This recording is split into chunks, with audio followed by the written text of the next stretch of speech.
So to start, just for the record, I'll have you say and spell your name for me. Hey, my name is Dave Griffith, Dave Griffith.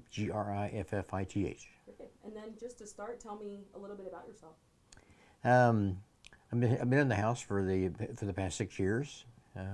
I was before came here. I was with the American Red Cross for 6 years as well, and I had 29 counties. I said grace over every morning. I was 2 counties short of going from the Arkansas border to the Iowa border. I was deployed 5 times with the Red Cross. I did 3 hurricanes and 2 Missouri floods. When Mike Bernskader was going to term limit out, I decided that if I was going to run for office, then that would be the time for me to do it. So I resigned my position with the Red Cross and began my campaign. And I really enjoyed what I do here. I'm the chairman of the Veterans Committee. I've been the chairman for 6 years. I was the first Republican freshman to serve as chair of a standing committee. And so I think that a lot of my background in military and in the private sector, I think, really helped me get to where I am today. And then you have been the state rep for the 60th district since 2018, is that correct? I was elected in 2018. Perfect. And then tell me why you're running again this year. I really have, I will term limit out after this year, but after this next session. I really have some unfinished business to do. I would really want to try to find, there are a couple of, the Missouri Veterans Commission, I serve as a commissioner on the Missouri Veterans Commission.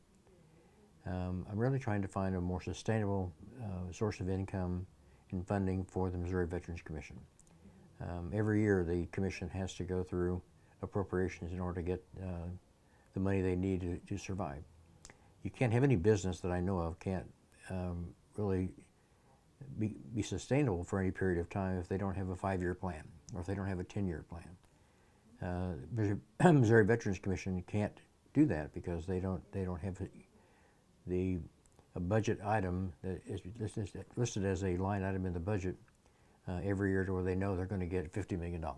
And that's my goal, is to try and get them to where they get $50 million in the budget every year. Then they have the gaming money and the marijuana money that they get would go into the foundation coffers, which is where it should be going in the first place, which would take care of deferred maintenance on the veterans' homes and on the cemeteries. It also give us an opportunity for us to increase the number of veteran service officers we have around the state. And now with the fourth initiative, with the passage of House Bill 1495, which is the veteran suicide bill that I got passed this last session, signed by the governor, we're going to need additional income. We're going to have to hire additional people because in the statute it says that they have got to provide a report to the General Assembly on July 1st of every year as to what they're doing to turn the tide on veteran suicide in the state of Missouri. Why is that so important to you? I think it becomes more important to you when you lose somebody. When you lose somebody that you know, a really good friend. Last October I had a very, very good friend of mine that committed suicide. He has a wife and 3 kids. His kids are all teenagers. I've got a letter from him on my desk. It's in that sack there that I keep, because I talked to him 2 weeks before he committed suicide. And we were at the American Legion and just had a beer together, and we're talking, and nothing seemed to be wrong. And then when I heard about it, and it passed pretty quickly around Jefferson City about what had happened, you start to question why. You start to question, is there something I could have done?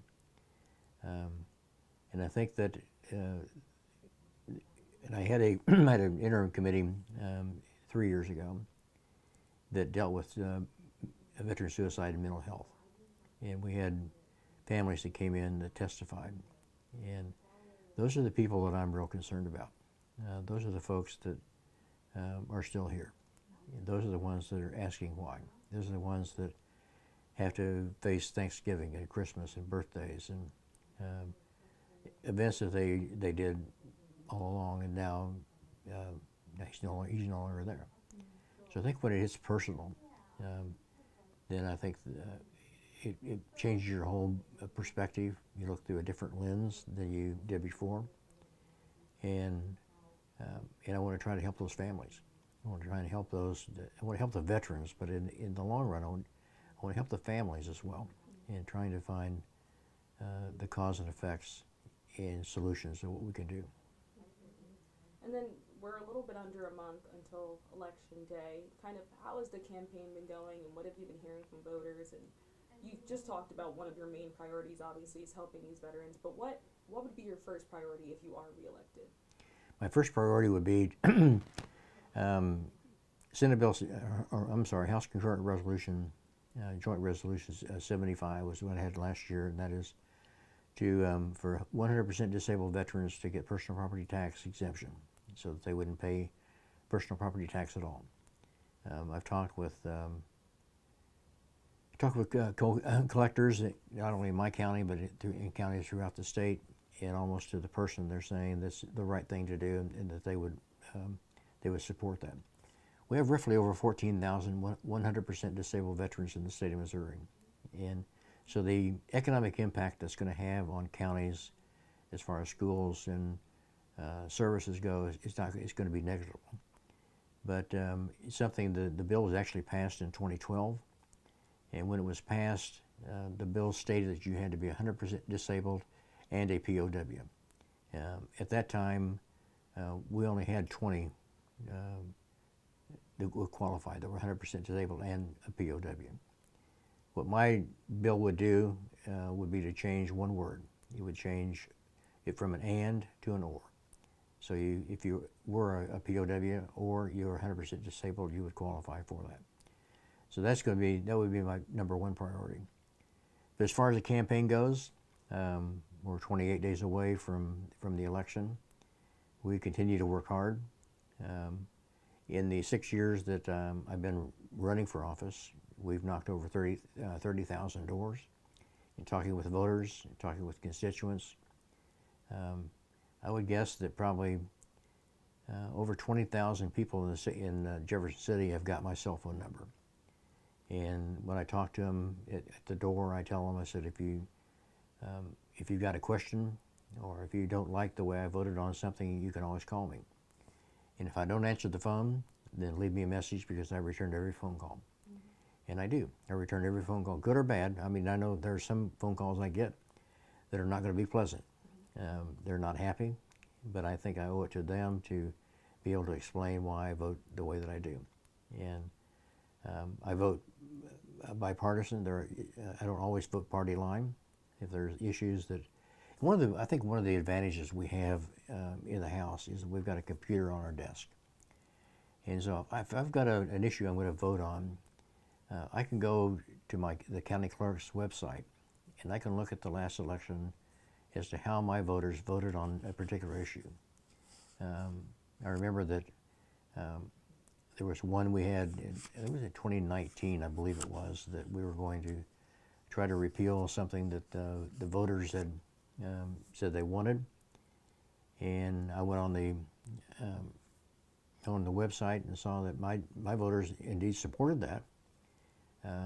I didn't agree with them, but they supported it. So when it came time to vote, I voted with my constituents, because over 70% of them had voted yes, that they wanted the expansion of Medicaid. And so when I voted, if you've ever been in the chamber, on the board it's green, it means yes, and red means no, and in yellow it means present. And so I voted no, and I was sitting in a cluster of my Republican colleagues, and they said, Dave, look at how you voted. And I said, what do you mean? They said, well, you voted no. And I said, well, first off, that I'm colorblind, so I can't see whether it's red or green. So, but I went on and I looked at what my voters, how they voted, and I'm not going to be the one that's going to tell them I'm smarter than they are. That you don't have all the facts, which I don't believe they did, but it's not for me to make that judgment. And so now if it's close, if it's 50%, or 51 or 52%, I mean, I'll vote my conscience, and I can explain that. But when it's overwhelming in one way, that I stand with them. But I think the knocking doors is the key to winning any election, and I think talking with the folks and being sincere with them and telling them that you listen to them, that they've got a voice. Again, another really good example is during when COVID hit, and a lot of employers laid off some people.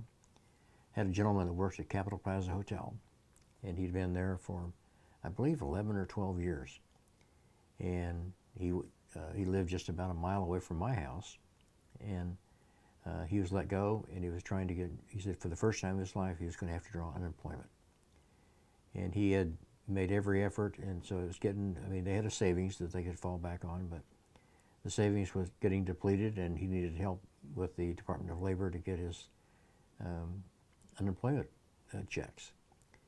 And so I called our liaison with Department of Labor and Employment Security, and told them what the situation was, told him what his name was, his phone number, where he lived, and within 4 days he had all of his checks. He had his back checks as well. Is that right? No, it's probably not right, because he had been making phone calls and didn't get a response.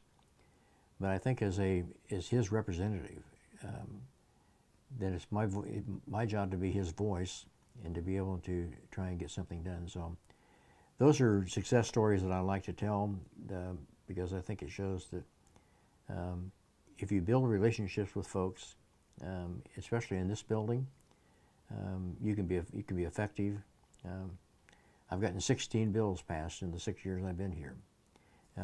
Most all of them are up on the wall there, but I've got 3 more that are sitting right over there that I've got to get framed. I'm not sure where I'm going to put them yet, but I may have to recycle some of those that are on the wall. But it's not really about the number of bills that you get passed, but really what's behind the bill that's hanging there.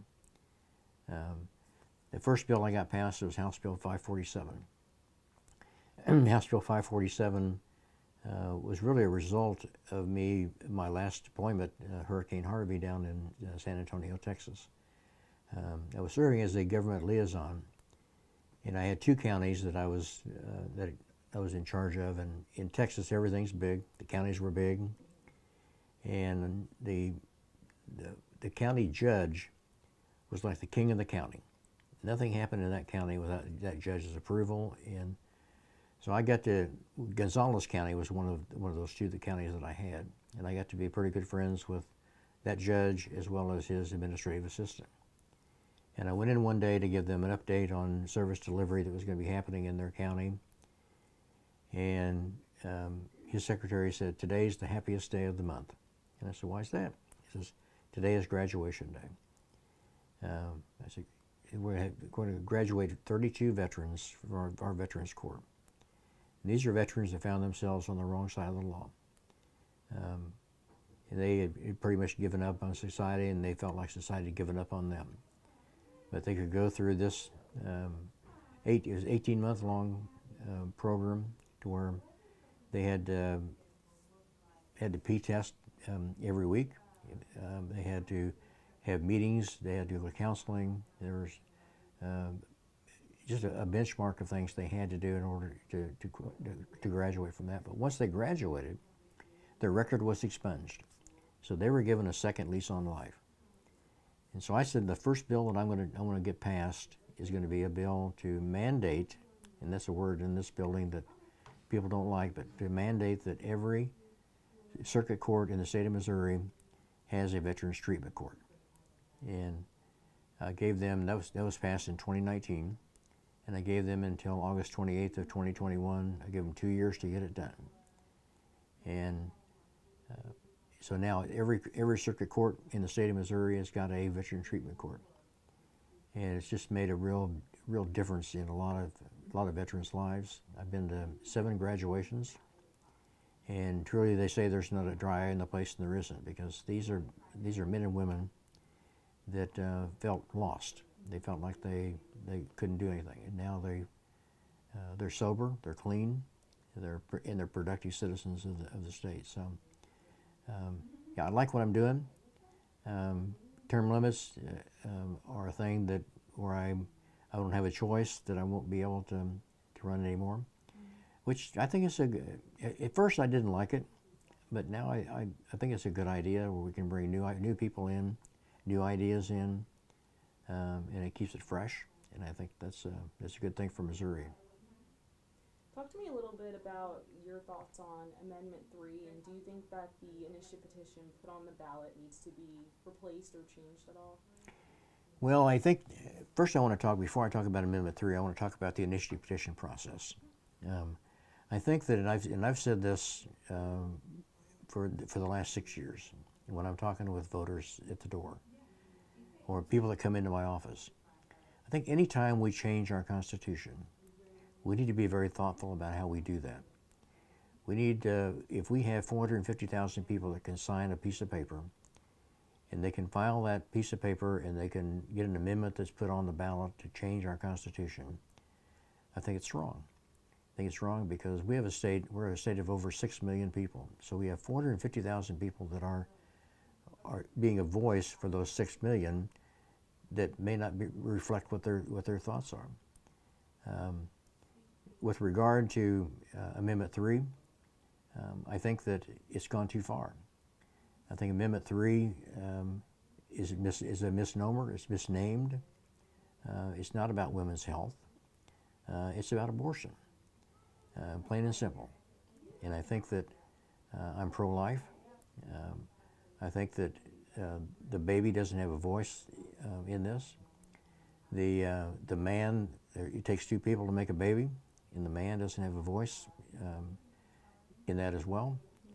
But this petition, if you read and go in depth into this petition, anybody could perform an abortion.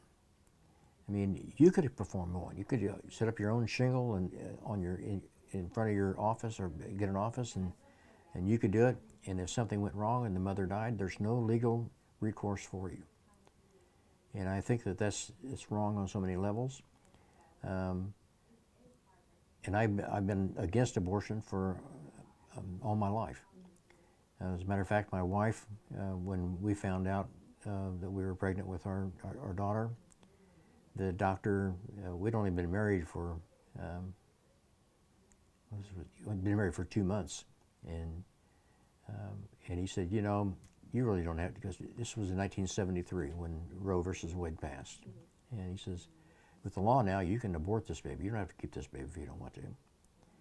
And I look back at my daughter over there when she was born, and think that this is a life that we may not have had in our life if she had made that choice. And I think that just the way that this is done, where you can have an abortion up until the day before the baby is born, that's a viable human being. And they're saying it's just tissue. And it's more to that than for me. And I've always been an advocate for alternatives for that. I think the Pregnancy Help Center we've got here in town, I've been a big supporter of theirs, where we're trying to work with mothers that have an unplanned pregnancy as to what they're going to do and how they can get support for that. So there are alternatives to abortion, and I believe we need to explore those. Should there be exceptions? I think so. I think that a lot of my Republican colleagues are just straight line and say no. But I think if there's incest or rape, I think that those are justifiable reasons. But for a mother just to decide that she didn't want to have the baby, I'm totally against that. So we talked, a little bit about your stance on abortion. We've talked about one of your priorities is helping veterans. What are some of the other things that your platform stands for? Well, I think that, as I said earlier, I think being a voice. I mean, I have many of my constituents, not a whole lot of them, but many of them are blind. In the Blind Pension Fund, there's a trust fund where they receive a pension. and occasionally they have to renew their paperwork, and that paperwork is sent out by certified mail. And so the postman will put a notice on their door, a written notice on their door. They need to go to the post office and pick up their certified mail. If you're blind, you can't see your door. You can't see that there's a notice there. So many of these have lost an interruption in their services because they didn't know they had to go down to the post office and get their paperwork and file it and get it. So what my legislation will do will be to change that from certified mail to first-class mail. So the mail goes directly to them. Many of them have got scanners that can read their mail for them. It's a very simple thing that can be done, but it's in statute that it's got to be sent by certified mail. And I've worked with the Department of Revenue. For the last 2 years, I've worked with the Department of Revenue to try and get this changed because of the issues we have with the other side of the building with the Senate. That bill just never got a hearing over there. So I'm going to continue to work on that as well. I also have a constituent, and it's a mother and daughter of a young lady that was killed by a drunk driver. And we're looking at changing the DWI laws in the state of Missouri to where it's got more teeth to it, to where if you kill somebody while you're drunk and you're driving, there are some mandatory sentencing requirements that will be made. After you've done it, your license is suspended for 30 days, and you can get a hardship license. So the hardship license says you can go from your house to your work and your work to home, and that's all you can do. I know for a fact that many of these that have got hardship licenses are driving wherever they want to go. And I want to work with the Department of Revenue to get that changed to where they either have to have an ignition device where they have to blow into the ignition in order to get it started, to see if there's alcohol on their breath. I want them to be able to not have a license until they go to court. I think that'll speed the process up. For this mother and daughter, they had to wait 1.5 years before it finally went to court. From the continuances that go on, and I'm not saying the games that are played in court, but that's what it feels like if it's your loved one that was killed. So, yeah, veterans are a big priority for me, but there's also other issues that I've got constituents bring to me. Cosmetology is one of them. Currently you have to have a separate license to be a hairdresser than doing nails. So a simple fix would be to combine those two to where you don't have to have 2 licenses. There can be 1 license, and it'll save you money. It'll save you time. It'll get people into the workforce a lot faster. So small issues for many people on the outside looking in, but for those folks, they're big deals. The last thing I want to talk about is kind of what is your stance on gun rights? You know, there was shooting at Appalachia High School in Georgia. There's been a bunch of school threats kind of circulating around Missouri and the country. Mm-hmm. Just what are your thoughts on that? I think if you get back to the root cause, and I think the root cause of all of this is mental health. I think that many people want to say, especially with young people, how can you have access if you have guns at home? How can a young person get access to those guns? I've got many guns at my house, but they're all in a gun safe and they're locked up. When my grandkids would come over, I put every gun that I have in that gun safe, so it was no chance for them to even find it. Now, when they're not there, I do have a gun out and accessible. But I think that if we get back to the root cause of what it is, I think much of it is issues they have either at home, issues they have at school. They're being bullied at school. They're not doing well at school, and they're feeling frustrated. And I think mental health issues are where we need to get the core reason of what's causing these. And once we get to the core reason, we can treat it. there are a lot of signs that have, and some of these that have had recently, there were signs, visible signs, that teachers, that counselors, that people understood. Some were parents even called to say, I'm concerned about my child. And one here recently even said, my child took a gun with him, and I think he may have brought it to school. And that child killed four people before they finally got to him. So listening and watching the effects, kind of what state some of our children are in, I think are some of the ways we can prevent that.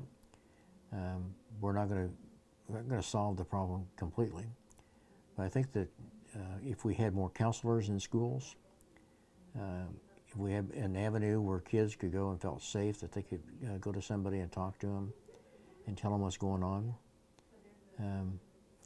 Give you an example of how this is being handled in the military.